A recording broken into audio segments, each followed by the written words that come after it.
নমস্কাৰ বন্ধু বান্ধৱীসকল Assamese health tips and ট্ৰিক্সলৈ আপোনাক স্বাগতম জনাইছোঁ। এই ভিডিঅ'টোত আপোনালোকলৈ লৈ আহিছোঁ গৰ্ভপাত অৰ্থাৎ অবৰ্ষণ হোৱা সমস্যাৰ কেইটামান কাৰণ, লক্ষণ আৰু এই সমস্যাৰ সমাধানৰ ক্ষেত্ৰত কেইটামান ঘৰুৱা প্ৰতিকাৰ অৰ্থাৎ বনদৰৱ।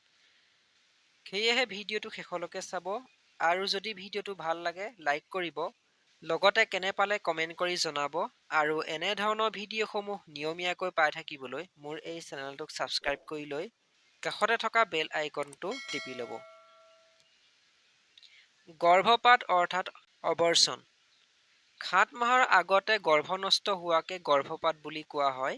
ইয়াৰ পিছত হোৱা গৰ্ভনষ্টক অকাল প্ৰসৱহে বোলা হয়।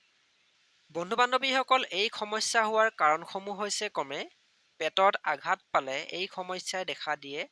লগতে গধুৰ বস্তু ডঙা মেলা কৰিলেও এই সমস্যা হয়। অতিৰিক্ত পৰিশ্ৰম আৰু হঠাতে পৰি শৰীৰত দুখ পালেও এই সমস্যাই দেখা দিয়ে। লগতে গৰ্ভাৱস্থাত স্বামীৰ লগত সহবাস কৰিলেও এই সমস্যাই দেখা দিব পাৰে। লগতে মাদক দ্ৰব্য খালেও এই সমস্যা হয়। উত্তেজক ঔষধ সেৱন কৰিলেও এই সমস্যাই দেখা দিয়ে। লগতে শোক কৰিলেও এই সমস্যা হয়। অতি ভয় খালেও এই সমস্যাই দেখা দিব পাৰে।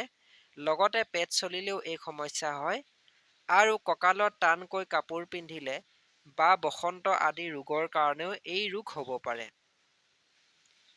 শৰীৰত নানা দূষিত পদাৰ্থ জমা হৈ থাকিলেও এই গৰ্ভপাত হোৱা সমস্যা দেখা দিয়ে। বন্ধু বান্ধৱীসকল, এই সমস্যা হোৱাৰ লক্ষণসমূহ হৈছে ক্ৰমে শাৰীৰিক দুৰ্বলতা আহে, লগতে ঘনে ঘনে বমি হয়, তলপেটত বিষ হয়, স্তন শিথিল হৈ পৰে ইত্যাদি সমস্যাই দেখা দিব পাৰে। বন্ধু বান্ধৱীসকল, এই গৰ্ভপাত হোৱা সমস্যাৰ বহুতো ঘৰুৱা প্ৰতিকাৰ অৰ্থাৎ বনদৰৱ আছে, যিসমূহ গ্ৰহণ কৰিলে এই সমস্যাৰ পৰা অতি সোনকালে সুফল লাভ কৰিব পৰা যায়।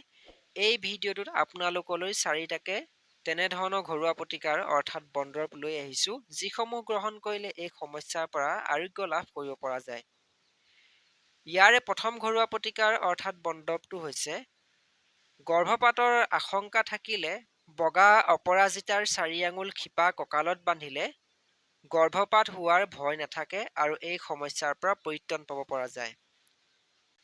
বন্ধু বান্ধৱীসকল, এই সমস্যাৰ 2 নম্বৰ ঘৰুৱা প্ৰতিকাৰটো হৈছে গৰ্ভধাৰণ হোৱাৰ পাছত 62 গ্ৰাম চফ গুটি গুড়ি কৰি গোলাপ ফুলৰ গছৰ কাঠ পিহি মিহলাই অলপ পানী দি দিনে এবাৰকৈ একেৰাহে 6-7 দিন খালেই গৰ্ভপাত ৰোগত সুফল পোৱা যায়। লগতে এই সমস্যাৰ পৰা পৰিত্ৰাণ পাব পৰা যায়। বন্ধু বান্ধৱীসকল, এই সমস্যাৰ 3 নম্বৰ ঘৰুৱা প্ৰতিকাৰটো হৈছে পদুম ফুলৰ চকা নিয়মীয়াকৈ খালে পুনৰ গৰ্ভপাত হ'ব নোৱাৰে আৰু এই সমস্যাৰ পৰা ৰক্ষা পাব পাৰি। বন্ধু বান্ধৱীসকল, এই সমস্যাৰ 4 নম্বৰ ঘৰুৱা প্ৰতিকাৰটো হৈছে গৰ্ভপাত হওঁতে তেজ ওলালে বচগছৰ 1 চামুচ ৰস খাব লাগে। যদি এনে কৰা হয় তেন্তে গৰ্ভপাত হোৱাৰ পৰা ৰক্ষা পোৱা যায় আৰু এই সমস্যা ভাল হয়। লগতে এই ঘৰুৱা প্ৰতিকাৰ ক্ৰমে 4 দিনমান ব্যৱহাৰ কৰিব লাগিব। বন্ধু বান্ধৱীসকল, গৰ্ভপাতৰ সময়ত পেটত বিষ আৰু ৰক্তচাপ হ'লে এচামুচ ফিটকিৰিৰ 4 ভাগৰ এভাগ পিহি একাপ গৰুৰ গাখীৰৰ লগত খালে গৰ্ভপাত বন্ধ হোৱাৰ উপৰিও পেটত বিষ আৰু ৰক্তচাপ নাইকিয়া হয়।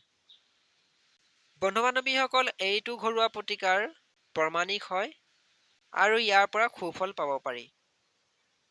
বন্ধু বান্ধৱীসকল, এই সমস্যা হ'লে কি কি খাব লাগে? ছজিনা খাব লাগে, লগতে দুবৰি বনৰ ৰস খাব লাগে আৰু সহজে হজম হোৱা খাদ্য খোৱা উচিত। লগতে 6 ঘণ্টাৰ ওপৰত শুব লাগে। বন্ধু বান্ধৱীসকল, এই সমস্যা হ'লে কি কি খাব নালাগে? বেছিকৈ চিন্তা কৰিব বা ভয় খাব নালাগে। লগতে সহজে হজম নোহোৱা বস্তু খাব নালাগে। ইয়াৰ উপৰিও মাদক দ্ৰব্য সেৱন কৰিব নালাগে আৰু মাটি কঁঠাল, অমিতা আৰু শিলিখা আদি খাব নালাগে। গৰ্ভধাৰণ হোৱাৰ পাছত এনে খাদ্য খালে গৰ্ভপাত হোৱাৰ আশংকা থাকে। বন্ধু বান্ধৱীসকল, এয়াই আছিল গৰ্ভপাত অৰ্থাৎ অবৰ্ষণ হোৱা সমস্যাৰ কাৰণ, লক্ষণ আৰু এই সমস্যাৰ সমাধানৰ ক্ষেত্ৰত কেইটামান ঘৰুৱা প্ৰতিকাৰ অৰ্থাৎ বনদৰৱ। যদি ভিডিঅ'টো চাই ভাল পালে লাইক কৰিব লগতে কেনে পালে কমেণ্ট কৰি জনাব আৰু এনেধৰণৰ বিভিন্ন বেমাৰৰ ঘৰুৱা প্ৰতিকাৰ অৰ্থাৎ বনদৰৱৰ ভিডিঅ'সমূহ নিয়মীয়াকৈ পাই থাকিবলৈ মোৰ এই চেনেলটোক ছাবস্ক্ৰাইব কৰি লৈ কাষতে থকা বেল আইকনটো টিপি ল'ব। ভিডিঅ'টো সম্পূৰ্ণকৈ চোৱাৰ বাবে ধন্যবাদ।